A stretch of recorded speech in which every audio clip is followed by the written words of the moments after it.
The original health principles were eclipsed by a cultural identity marker, which is neither what the science shows nor what Mrs. White actually taught. And in this video, we'll learn about what happened.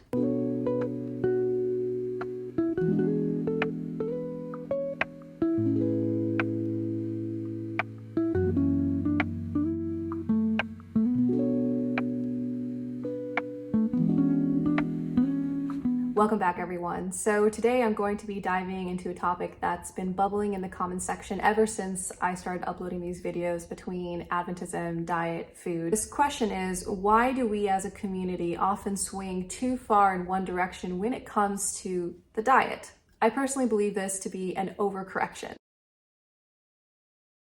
An overcorrection is when a community, in trying to avoid one danger, swings so far in the opposite direction that it creates a new and often worse problem. In Adventism in general, the original counsel from Mrs. White was meant to guide, okay? So it was meant to guide us towards health and wholeness so that we can have clear spiritual perceptions, so that we can have a better relationship with God and better battle this great controversy. That was the zoomed out forest concept. So the emphasis was more plants and less stimulants and staying away from heavy meat diets that were common in the early 19th century. But what has happened, instead of holding on to the principles of balance, the movement over time narrowed into this idea of no meat equals holiness. So instead of simply prioritizing whole, nourishing foods, the pendulum swung to strict rules about excluding all animal products. Meanwhile, this is key, the door was thrown wide open for ultra-processed cereals, processed fake meats, sugary potlucks, and cafeteria-style foods that were fully accepted because they were vegetarian or vegan.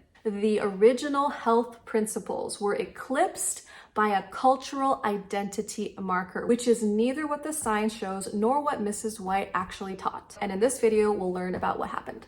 So the standard of an overcorrection has caused real confusion, and I would argue it's even caused spiritual harm. And let's go ahead and unpack that. So why this video? So since producing these videos, I've had hundreds of follow-up questions, such as, what about caffeine? That was a huge one. What about cream? Isn't cream really bad for us? But Mrs. White ate cream and talked about it regularly. And then you have cinnamon, issues with cinnamon. Aren't we supposed to be vegan? This is what our forefathers believed. So these questions reflect not just curiosity, but I think a very deep uncertainty about what health reform actually means. And I think this confusion has led to a lack of individuals being able to use their common sense. And when your common sense is being robbed of you, that can leave you in a really awkward space. Now, unfortunately, behind many of these questions are the people who are actually consuming regularly, without any issues, refined carbohydrates, sugary cereals, all these fake processed meat and dairy alternatives, thinking that, oh, it's fine, it's vegan, it's fine. It's fine, it's vegan. It doesn't matter if it has a slew of chemicals, unknown ingredients, and preservatives. It's vegan. So what is the core problem with this? Adventists often equate removing meat and dairy with healthy living, that somehow that justifies that you could be a healthy person eating healthy if you just remove dairy and meat from your diet. But it's strangely ironic that the foods we've replaced these ingredients with are highly processed, they are packed with calories, they are nutrient deficient, what we call empty calorie containing foods, and are far worse for you nutritionally. So not only is it empty calories, or it doesn't contain nutrients or the foods or the building blocks of your cells, it actually contains a slew of harmful inflammatory ingredients, high sugar, high salt, high trans fat, essentially falling into the category of ultra-processed foods, or UPFs, which the science has confirmed is the worst types of foods when it comes to human health. It's a classic example of missing the forest for the trees. So let's look at Mrs. White's original counsel. First, I want to bring attention to the fact that it wasn't commandments.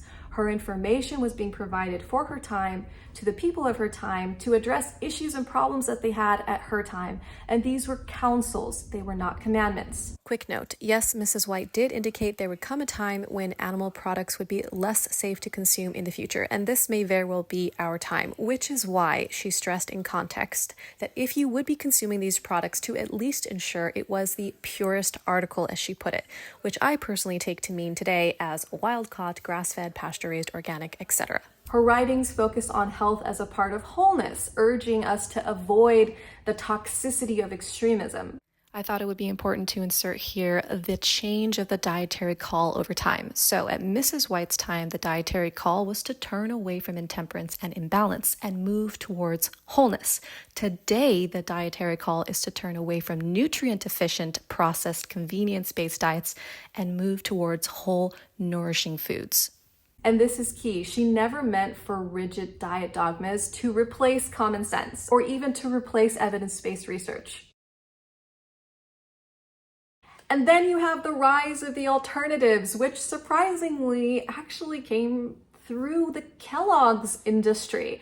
That's a whole other video for another time. But by the mid-1900s, Adventist industries had flourished, making these meat substitutes and vegan alternatives. And these foods served a purpose, but over time, they became like a cultural safety net, especially for the Adventist community. If it was vegan, then it was safe. And that's how we ended up blessing processed foods while demonizing a simple piece of fish. So what does the science actually say? Modern research is very clear that ultra-processed foods, whether vegan or not, are the main drivers of obesity, diabetes, and other chronic conditions. In contrast, high-quality meat and dairy from grass-fed or organic sources are not in the same category of risk. When it comes to the evidence, the real villain is processing, not the presence or the absence of an animal product. Think about it, a vegan hot dog, all right? Vegan hot dog, all know what they are, the Loma Linda veggie links, we're familiar.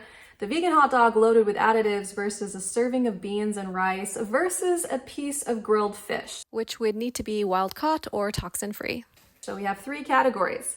From a health perspective and an evidence-based research perspective, the fake meat loses every single time. Every single time. Nutritionally depleted, high amounts of inflammatory triggering markers, high amounts of preservatives, high amounts of sodium, processed seed oils in it. If you want to learn more about whether these alternative foods are healthy or not, you can watch the video that I linked in the bottom bar below. I mean, it loses every single time.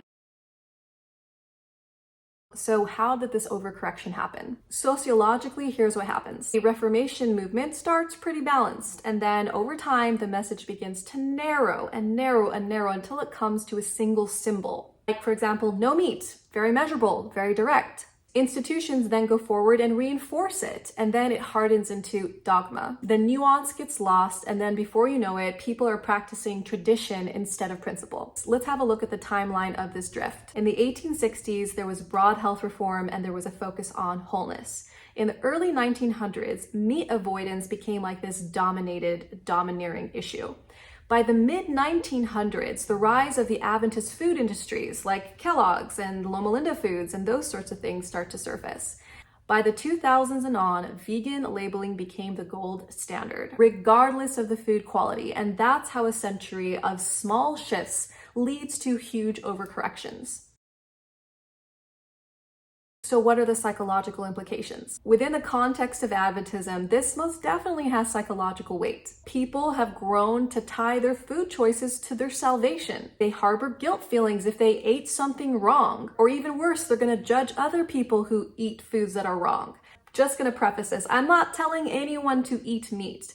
I am just asking that we put things in perspective when it comes to nutritional value, since this was the essence of the health reform from the beginning. So the rigidity when it comes to these dietary restrictions, this is what I believe is spiritually damaging. And worst of all, it distracts from the real goal. Like, what was the whole message? The whole message was maintain a healthy body so that you can have mental clarity, so that you can have a stronger relationship with God. And these unnecessary dietary restrictions are actually distracting from that message. Health reform is a tool, and we need to understand the whole purpose of health reform was a system of tools to get us to a place where we could better understand the will of God for our lives. Health reform is a tool. It is not a test of worthiness. I'm going to say that again. Health reform is a tool. It is not a test of worthiness. The purpose of it is to support our walk with God, not distract from it and create these mini idols that we focus on. When diet becomes a salvational issue, we've simply crossed into dangerous spiritual ground.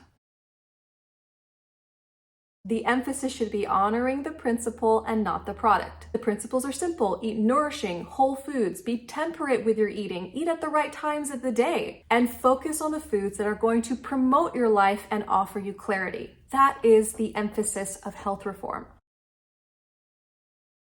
So let's combine faith and evidence-based nutrition. Current nutritional science aligns beautifully with Adventist principles. It's plant-forward, it's whole food focused, and the best part, it is free from extremism. When practiced wisely, Adventist health reform is definitely ahead of its time. So how do we spot the overcorrections when they happen? You're going to look for rigidity, fear around food, like an unhealthy, unnatural fear about food, obsession with dietary reform labels, and most importantly, the blind spots to ultra-processed foods. You just need to walk into an Adventist church on potluck, processed ingredients and junk food freely blessed on the table. Like, nutritionally, how did this happen? So the rigidity, the fear around food, the obsession with labels, and the blind spots to ultra-processed foods, like those are the signals, those are the red flags that the principles have been lost in the practice. So how do you avoid this trap? Practical questions can help us avoid overcorrection. And I have 3. Number 1, is this food whole or heavily processed? Number 2, am I choosing it for health reasons or just to fit in with the culture and the tradition? Number 3, does this food actually give life and energy, or is it just fitting a label? Picture a truly balanced Adventist meal. We have whole grains, legumes, vegetables, nuts, and seeds, and yes, optional, high-quality animal products depending on the context. So you have diversity, you have moderation, and you have joy at the table that matters far more than rigid exclusions. So what is Adventism's unique contribution? It's this. One of our faith's most beautiful gifts is the holistic view of the body, mind, and the spirit. We can be the ones to lead the world in showing what health reform really looks like. And that when it's done right, it's a pathway to wholeness. Not rigidity, not extremism, not confusion. So after all that, here's my invitation. Go back to the principles, not the overcorrections. Read Mrs. White's writings in context. Filter it through today's evidence-based research, which I'm convinced she would never have discouraged us from doing. Choose real whole foods over ultra-processed ones. And I think most importantly, please cultivate cooking skills. Like, take a cooking class. It will do a world of difference to the quality of meals that you have. It's not to say once in a while you can't go to a restaurant or you can't eat something that's a little bit processed, but essentially cooking and nourishing your body is such a gift that we should all cultivate and work on. Remember that health reform was given for life, for joy, and for spiritual clarity. It is not a burdensome set of rules. I think that's enough for now. If you found this video helpful, please feel free to share it with a friend who's been exploring and questioning these topics. And of course, as always, please go ahead and like this video, subscribe if you found this content interesting, and thank you so much for watching. I'll see you guys in the next one.